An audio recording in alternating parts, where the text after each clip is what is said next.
ഉണ്ണീശോടൊപ്പം 19-ാം ദിവസം. ഇതായിരിക്കും നിങ്ങൾക്ക് അടയാളം.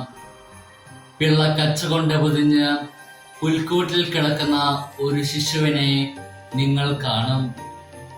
വിശുദ്ധ ലൂക്കായുടെ സുവിശേഷം 2-ാം അധ്യായം 12-ാം തിരുവചനം. ഇസ്രായേലിന്റെ മോചകനെ കാത്തിരിക്കുന്നവർക്ക് ലഭിക്കുന്ന അടയാളം ദാരിദ്ര്യത്തിന്റെ അടയാളമായ ഒരു ശിശുവാണ്. ഈശോ ഹൃദയങ്ങളുടെ രാജാവാണ്. അവിടുന്ന് വരുന്നത് നമ്മുടെ ഏറ്റവും നിസ്സാരവും എളിതുമായ ജീവിത സാഹചര്യങ്ങളിലൂടെയും വ്യക്തികളിലൂടെയും സംഭവങ്ങളിലൂടെയുമാണ്. ഏറ്റവും എളിയവനായി അവിടുന്ന് അനുനിമിഷം നമ്മോടൊപ്പമുണ്ട്.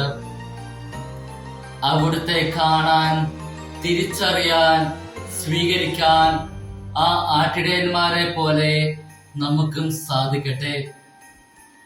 ജീവിതത്തിന്റെ സാധാരണകളിൽ അവിടുത്തെ തിരിച്ചറിയുവാനുള്ള ജാഗ്രതയും വിശ്വാസവും ഈ ക്രിസ്മസ് നമുക്ക് നൽകട്ടെ.